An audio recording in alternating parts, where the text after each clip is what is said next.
Right now, as you listen to this story, more than 15,000 airplanes are flying above the Earth. Every single one of them is moving at hundreds of miles per hour, separated from each other by invisible rules. Invisible lines and sometimes just 1,000 feet. Most of the time, that system works perfectly. But on one evening in 1996, over the skies of India, that invisible safety margin disappeared, and in less than 10 seconds, 349 lives were erased forever. This is the story of the world's deadliest mid-air collision. It was the evening of November 12, 1996. The sun was setting over Delhi. On the ground, the city was alive and traffic, markets, families going about their normal routines. No one knew that high above them, history was about to change. To understand how such a disaster could happen, we need to understand how the sky works. Just like highways on the ground, the sky is divided into invisible airways. These airways are carefully designed routes that airplanes must follow. Air traffic controllers guide aircraft along these paths and assign them specific altitudes to keep them safely separated.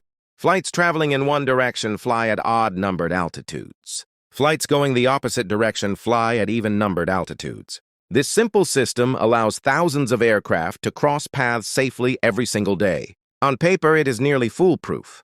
But that evening, something went terribly wrong. One of the aircraft involved was Kazakhstan Airlines Flight 1907. It was an Aviation IL-76 cargo-style passenger aircraft, flying a chartered route from Shymkent, Kazakhstan to Delhi, India. On board were 27 passengers and 10 crew members. Most of the passengers were businessmen traveling to India for trade. They boarded the flight expecting a routine journey. The other aircraft was Saudi Arabian Airlines Flight 763, a massive Boeing 747 preparing to depart Delhi for Jeddah. On board were 289 passengers and 23 crew members. Most of them were Indian workers returning to Saudi Arabia after visiting their families. Different airlines, different destinations, different stories, but the same sky. At around 6:23 p.m., Kazakhstan Airlines Flight 1907 reached a critical point in the airspace known as a waypoint, in an invisible intersection where multiple air routes cross. At the same time, Saudi Flight 763 had just taken off from Delhi and was climbing to its assigned altitude. Both aircraft were being guided by the same air traffic controller. Everything appeared normal. The Saudi aircraft was assigned an altitude of 14,000 feet. The Kazakhstan aircraft was instructed to maintain 15,000 feet, a safe separation of 1,000 feet. But then, slowly and quietly, the situation changed. The Kazakhstan aircraft began descending below its assigned altitude. Whether due to miscommunication, language barriers, or confusion in the cockpit, the pilots continued descending, passing 15,000 feet and reaching 14,000, exactly where the Saudi aircraft was flying. At that time, most aircraft did not have a system called TCAS, Traffic Collision Avoidance System. There was no automated warning. No computer-generated command telling pilots to climb or descend. The only protection was human communication, and that communication failed.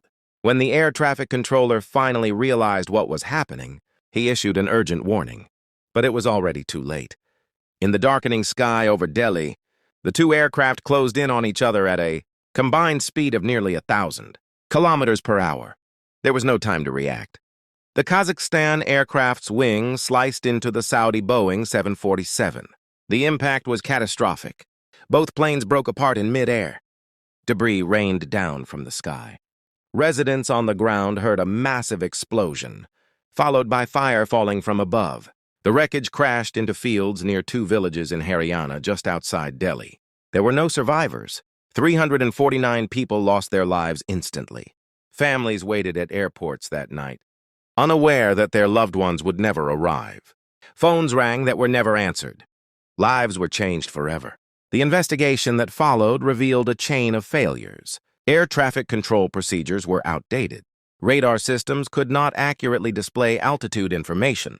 Language barriers between pilots and controllers caused deadly misunderstandings. And the absence of modern collision avoidance technology left no last line of defense. No single person was blamed, because this was not just human error, it was system failure.